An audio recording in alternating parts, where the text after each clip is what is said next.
السلام عليكم البنات، مرحبا بكم في جديد في قناه ياسمين. عرفتوا راني مروحه مدعدها. كنت غادي ندير واحد السيرو ليا وللدار كاملين باش نشربوه. قلت علاش اللي ما نشاركوش معكم. واحد السيرو فعال بزاف، ما كيحتاجش منا بزاف نتاع المواد. عندنا في الدار يعني وطبيعي. علاش اللي غادي نمشيو نشريو السيرو من الفرماسيان اللي ما نعرف واش يقضي لنا ولا ما يقضيش. فيه يلا البصله الحمراء كما كتشوفوا.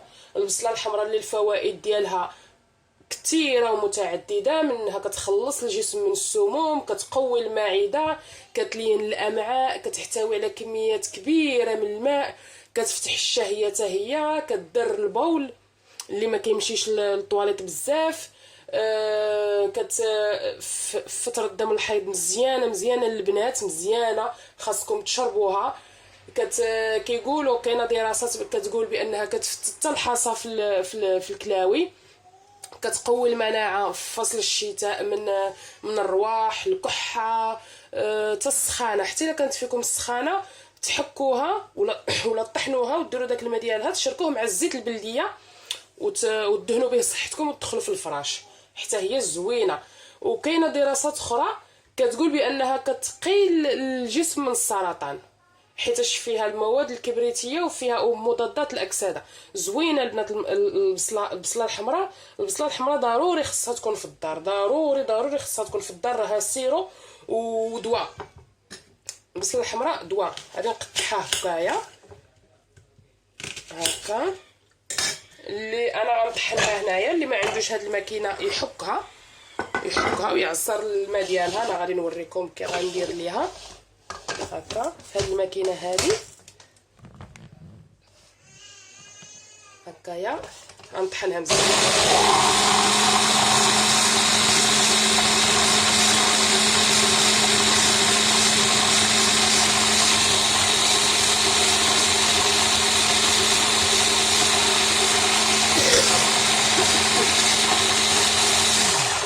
هكا طحنت حتى ولات، ها نتوما كتشوفوا ولات بحال العصير نتاع البصله. ديرها هكايا وتعصروا غير الماء ديالها. اللي بغى يديرها حتى في داك في لي باموس تكون نقيه، ولا داك الثوب ديال حياتي حتى هي مزيان.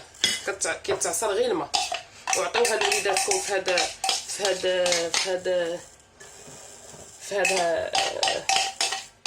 هذا الشتاء. وداوموا. المواد الطبيعيه، الوصفات الطبيعيه دائما خاصها المداومه. الا ما كانتش المداومه بحال ما درتي حتى شي حاجه. ها انتم تعصر ليا الماء ديالها واحتفظوا به بشي قريعه.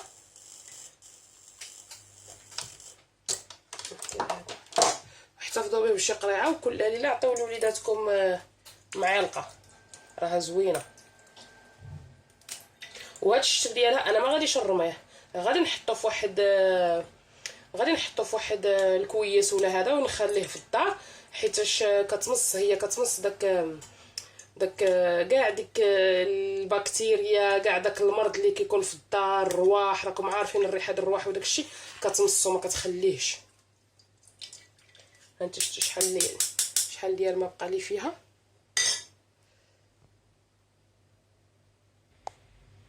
ها هي بعد ما خليت غير الماء ديالها كما كتشوفوا. انا نقرب لكم الكاميرا مزيان هكا.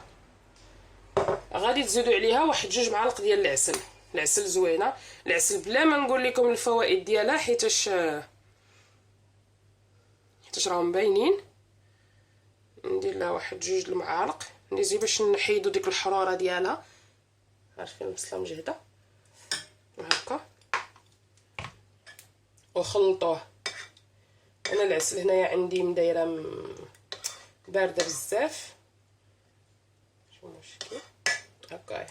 واحتفظوا بها بشي قريعه وديروها كالسيرو وعطيوها لوليداتكم. ما غيضر بهم لا رواح لا حلاقم لا كحه لا حتى شي حاجه. جربوها وردوا عليا الخبر. وإلا عجبتكم الوصفه ما تنساوش تبارطاجيوها مع صحابكم.